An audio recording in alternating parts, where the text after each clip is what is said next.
penjadwalan proyek, dan satu lagi tentang instrumen jadwal pelaksanaan proyek. Anak-anak sekalian, di dalam ya sebuah konstruksi itu ada ya manajemen konstruksi. Yang pertama itu planning atau perencanaan. Ya, salah satunya adalah membuat penjadwalan proyek. Di mana di dalam penjadwalan proyek ada satu atau beberapa faktor yang perlu diperhatikan. Ya, pertama adalah kondisi di lapangan.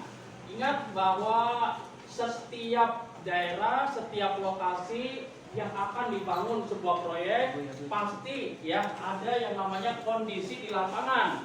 Kondisi di lapangan terkait dengan masalah kontur tanah. Apakah sama antara di Cibinong dengan ada di Puncak? Beda. Dari kedataran dan ketinggian ya, bahwa di Cibinong relatif lebih datar, kemudian di Puncak relatif lebih tinggi, dan itu sangat mempengaruhi ya pada pelaksanaan proyek di lapangan, terutama dalam berbagai aspek yang terkait dengan transportasi dan lain-lain untuk menuju ke area proyek. Kalau bening proyeknya berada di pinggir jalan besar, tapi kalau masuk ke dalam dengan area yang sempit, itu juga akan mempengaruhi dari proses transportasi alat material, bahkan sumber daya manusia untuk menuju ke tempat itu betapa sulitnya. Contoh yang sederhana, ada pekerjaan yang di Papua Sorong, ya, untuk menuju ke lokasi tersebut bukan saja transportasi, bahkan nyawa taruhannya. Dan itu kita terbukti bahwa ada pekerjaan jalan yang orang-orang bekerjanya ditembakin. Itu kan keterlaluan gitu ya. Nah, nggak tahu ini maksudnya apa dari mereka itu ya. Dari atas, nembakin gitu ya, kayak tembak burung gitu ya. Nah, itu juga menjadi faktor kondisi di lapangan.